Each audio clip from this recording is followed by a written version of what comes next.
Bonjour, Madame Côté. Bonjour, Sarah Michel. Soyez la bienvenue. Merci beaucoup. Comment on dit bienvenue en huron? On dit quick. Très bien.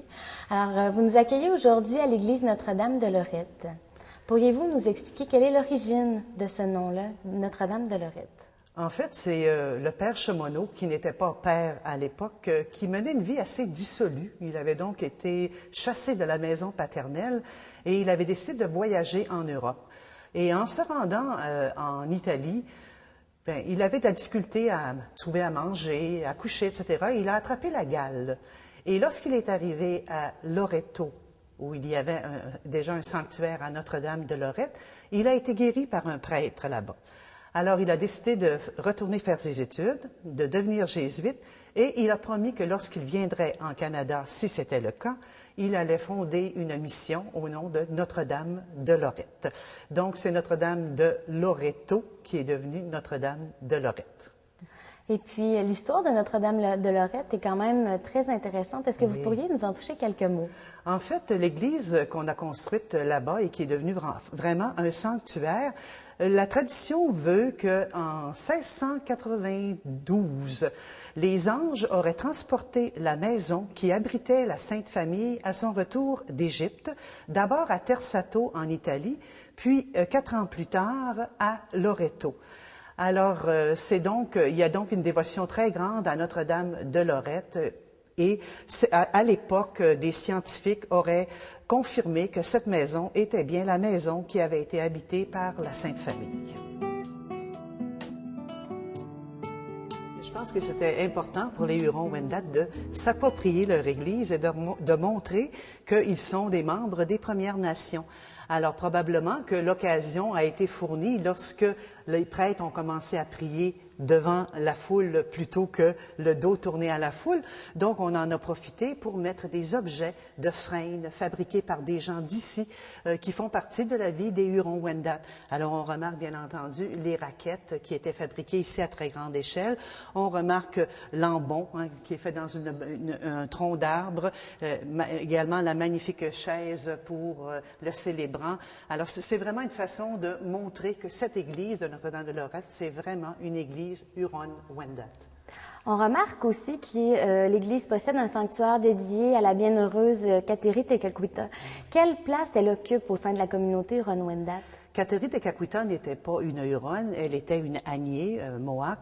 Mais en 1980, lorsqu'elle a été béatifiée, M. Max Gros-Louis a été invité, qui était le chef à cette époque-là, a été invité à Rome pour la béatification.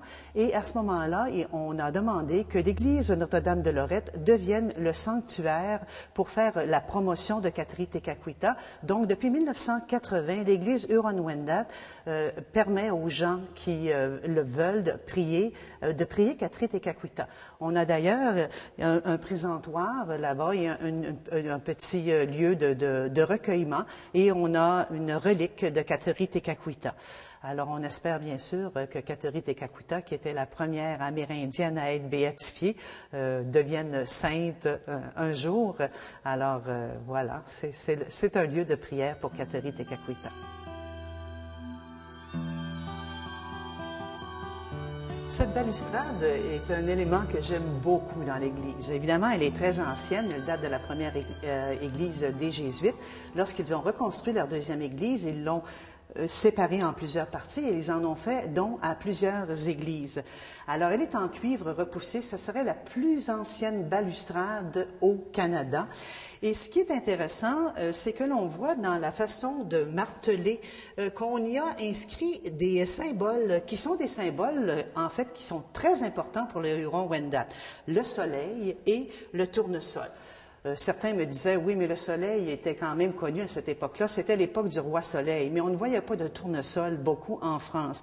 Donc, il semblerait qu'un artisan Huron-Wendat aurait contribué à la fabrication de cette balustrade qui, vous voyez, est très bien conservée et a été sauvée du feu de 1862. On peut aussi remarquer qu'il y a une dévotion particulière à Sainte-Anne chez la nation Huron-Wendat. Est-ce que vous pourriez nous expliquer pourquoi?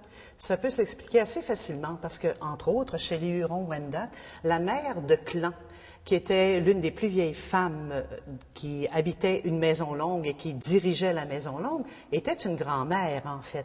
Donc, pour les Huron-Wendat et pour beaucoup d'autres Premières Nations, la mère de Marie, donc, revêt une importance particulière. Un des premiers pèlerinages qui a été organisé à Sainte-Anne-de-Beaupré, à ce moment-là, on était descendu en canot sur le fleuve jusqu'à Sainte-Anne-de-Beaupré, a été organisé par Marie Owen Draka, qui était une Huron-Wendat. Et il y aura des fêtes l'an prochain pour le 350e anniversaire de Sainte-Anne-de-Beaupré, et cet événement-là sera souligné.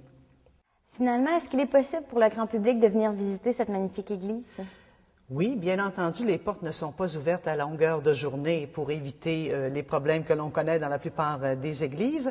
Cependant, il est toujours possible de communiquer avec l'Office du tourisme de Wendake et pour les groupes et pour les individus, nous avons durant la période estivale des guides qui se font un plaisir de vous expliquer ce qu'il y a de merveilleux dans notre église et aussi durant les périodes hivernales pour les groupes de 15 personnes et plus, toujours en communiquant à l'Office du tourisme de Wendake. 847-1835. Merci beaucoup, Madame Côté. Ça m'a fait grand plaisir. Ouné.